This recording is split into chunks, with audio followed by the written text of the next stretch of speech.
Ang pag-uusapan natin ngayon, SALN, tax records from BIR, reports from AMLC.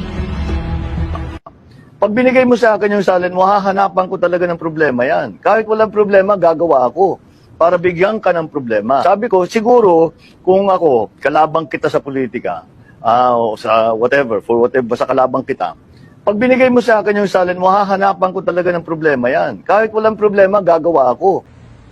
Nabisto kasi. Ganyan naman ang mga Duterte, di ba? Kapag sila ay nahuhuli, nabubuko o nasusukol, tatakbo sa korte. May free will naman at maraming pera ang mga Duterte para mag-file ng sangkatutak na kaso. Lagi naman nilang ginagawa yan. Pero sa dulo, simple lang ang tanong. May na-violate ba na batas ang members ng Committee on Justice at ang AMLAC sa paglalabas ng report on covert and suspicious transactions? Malinaw ang sagot, wala. Tapos balik po tayo doon sa usapin ng SALN. Sa 2024 SALN po, ang nakalagay na net worth nila ay 88 million lamang. Bilyonaryo pala sila. Sabi nga po ng isang wise man from the 3rd District of Manila kanina, di wow. Ang sabi naman po ng bakla na akbayan, sila na. Thank you, Madam Chair. So, reimbursements po ang intindi nyo dito. Tama po. Well, hindi lang po intindi because, Your Honor, Madam Chair, may I just give some context, just for clarity for everyone. Yes, you may proceed. Yes.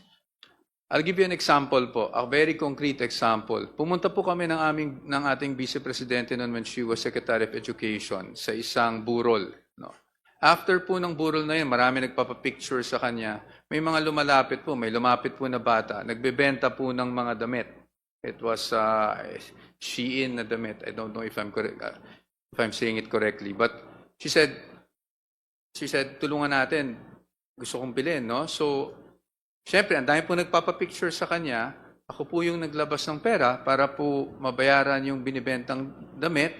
At pagkatapos po nun, a few days after, naalala niya, tinanong niya sa akin kung magkano nagastos ko.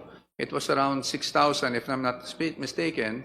Binalik po niya sa akin yung 6,000. Ganun po yung nature ng... Okay. That's why I keep on saying reimbursement. Thank you, Madam Chair. I was asking kung may resibo po ba dun sa reimbursement to determine whether or not government funds were used. Your question However, about the receipt is probing already. However, since these are probing questions, ipaubayan na po natin yan Yes. sa ibang venue. After if all, ever. our standard is merely probable cause. Thank you, Madam Chair. No? Hintayin nila na kami naman ang magpresenta ng aming ebidensya para pabulaanan lahat ng mga lumalabas ngayon laban sa ating Vice Presidente. Salitang hindi nagtutugma is a conclusion in itself. No? Yan yung posisyon namin. Para po sa amin, actually, wala naman pong hindi nagtutugma. Perhaps it's just the way that things were presented.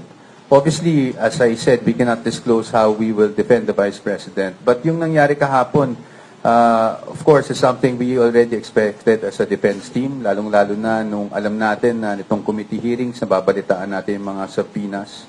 So, we were expecting those things, but yung gusto ko lang i-clarify, yung hindi nagtutugma, yan yung misconception na gusto natin maklarify today, no?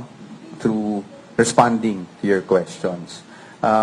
Again, we cannot go into details on how we will defend, but syempre, iba kasi. Ang point namin is yun nga iba yung pag nasa trial na tayo kasi at least doon, we can test the credibility not only of the witnesses but even the documents that are being presented. I guess the simple explanation in consultation with, of course, the client because is she disclosed. She disclosed. No? I can understand na the confusion kasi accurate naman sinasabi, walang line item ng cash in bank. Accurate naman yun. No? But what I'm saying is she disclosed because it was all lumped under yung others. No? Kasi sa personal items, kung makita nyo dun sa SALN, nakasulat dun vehicles, others, ganyan. So, yung cash in bank, kasama siya dun sa others. So, she disclosed, no? Yung walang sinasabi dun na wala siyang cash in bank. Nakalump lang siya sa others. Okay.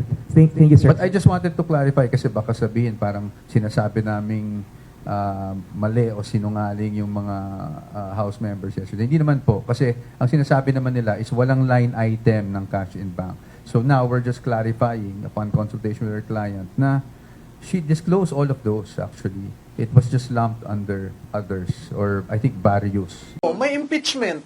Gusto nilang buksan ng account ni BP, ni PRRD, ng asawa ni BP. Pwede ba yon? At this stage kasi of the impeachment, if I'm not mistaken, we're only on deliberating the impeachment, no? So wala pa tayo dun sa proper Trial. impeachment trial. Oo. So without the proper impeachment trial, there's no reason to disclose the bank account. So hindi pa siya, wala pang impeachment court na na-form. So yeah. As you mentioned, that's a fishing expedition. That's a fishing expedition, right? So if the House Committee on Justice gives you a subpoena, you as a bank manager, will Without that the impeachment, without the just the House? yes, the bank officer will be criminally liable under the law. Ayan. Yes. So sir, naririnig mo ito, you're from the private sector, ha? Can you tell us about bank secrecy? Can you readily pierce the veil of a private depositor? Sige. Just to give you a background, bakit kailangan natin bank secrecy law, yung rationale behind the law is the state or the government wants to ask the people to trust the banking system. So, gusto nila yung mga pera natin, instead ay ilalagay natin sa bahay natin, sa ilalim ng unan natin, sa bangko natin ilagay. Bakit importante yung deposits? Since alam ni Ma'am Cora na yung deposits natin, pinapaikot ng bangko para ipautang. So, pinapautang yan sa mga negosyante na nag-spur ng growth sa economy. So, yun ang important. So, yung what is the bank secrecy law, yung RA 1405? RA 1405 is was created, it states that all deposits of whatever nature, including investment bonds issued by the government, are of purely confidential in nature.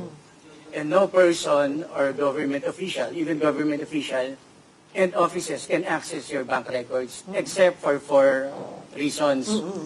First is the signed waiver of the depositor themselves. So yung mismong may-ari ng account. Correct.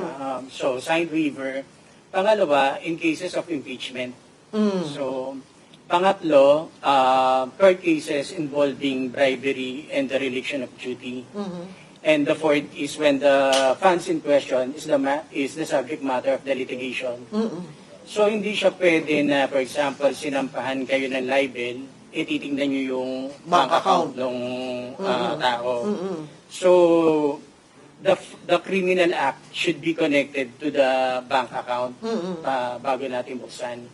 So, that's So bawal yung fishing expedition na bubuksan ko yung account ko, oy buksan mo yung account ni Malutikia, tingnan natin kung ano magagamit natin para sa impeachment. Pwede ba yun? Yes, oo. So, may mga tao na gustong i-circumvent yung bank secrecy law natin. No? However, pag pumunta ka sa bangko or nagsubpoena ka sa isang bank officer requesting for a bank statement of account, liable si bank officer kung mag-provide siya ng...